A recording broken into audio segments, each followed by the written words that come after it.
Welcome to AI for Business, your source for the latest in AI news and AI tools that matter. I'm your host, and today we'll cover Anthropic's rapid revenue growth, the escalating OpenAI Elon Musk legal battle, the New York Times groundbreaking AI licensing deal with Amazon, and Meta's move to automate risk assessments. We'll also share an AI tool that makes it easy to request and manage customer reviews, and share a prompt tip to spark fresh angles by shifting the context of an idea. Anthropic has seen strong financial growth recently.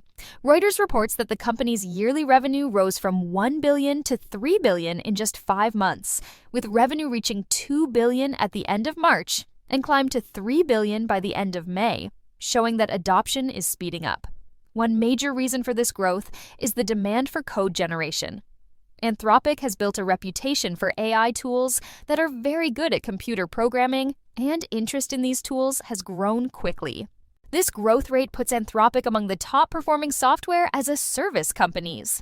Meritech General Partner Alex Clayton explained that such a fast rise in quarterly revenue has not happened before in the SaaS industry. For comparison, it took Snowflake 6 quarters to grow from $1 billion to $2 billion in similar revenue. While Anthropic is experiencing strong business results, its approach is different from its main competitor OpenAI, which is more focused on consumer products like ChatGPT, while Anthropic is building its success by serving business clients with its AI models. In our second AI news story, OpenAI and Elon Musk are still locked in a legal fight, with OpenAI now opposing Musk's attempt to have their countersuit dismissed. On Wednesday, OpenAI submitted court documents stating that their claims against Musk are backed by solid evidence and should be part of the upcoming trial. The case focuses on what OpenAI describes as a fake $97.4 billion takeover offer made earlier this year by a group connected to Musk. OpenAI says this offer was shared with the media before it was even presented to the company's board, suggesting it was meant to create public attention rather than a real attempt to buy the company. This is the latest event in a long-running dispute, which began when Musk, who co-founded OpenAI in 2015 but left before it became well-known, sued the company and CEO Sam Altman. Musk claims OpenAI abandoned its original nonprofit mission and is now putting profits first.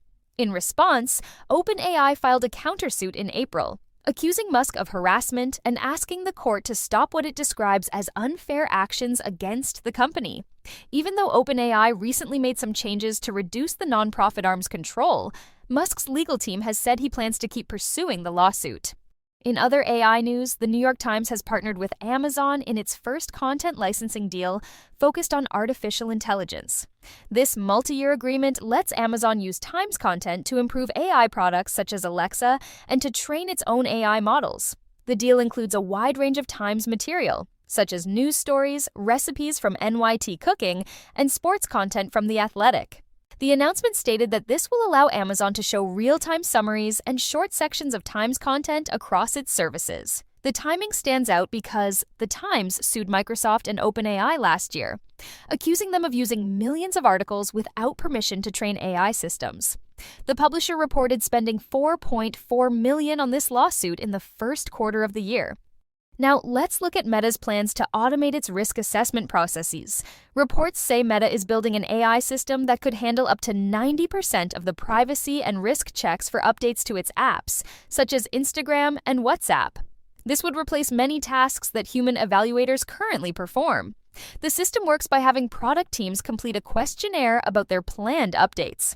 Based on their answers, the system provides an instant decision that highlights potential risks and any requirements that must be addressed before release. Meta has been required to perform privacy reviews since a 2012 agreement with the Federal Trade Commission. Using AI would allow the company to launch updates more quickly. Today's AI tool to try is Get More Reviews, a service that helps businesses collect and manage customer feedback.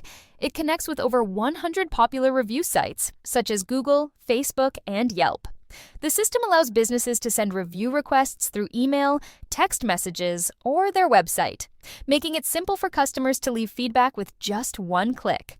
In addition to gathering reviews, the platform tracks more than 200 sites for new mentions of the business and sends alerts when new reviews appear. Business owners can also respond to reviews directly through the dashboard, making it easier to manage their online reputation. Link to try in the description. The prompt tip for today is using context shift. This means asking AI to present one idea in 3 very different ways. For example, explain personal budgeting as a cooking recipe, a video game level, and a love story. This makes complex ideas easier to understand and more engaging. Context shifting works well for content that can feel technical or bland. It is not just about making content more fun, but about finding new ways to communicate ideas and help them better connect with your audience. That brings us to the end of today's episode of AI for Business. Thank you for joining us for this roundup of AI news and tools. If you found the information useful, please consider subscribing to our podcast so you'll always get the latest updates on what's happening in the AI world. We'd be grateful if you would share this episode with colleagues or friends who are interested in how AI is changing business, and appreciate if you could leave a review as it helps more listeners discover the show. Until tomorrow, keep exploring the possibilities of AI for your business.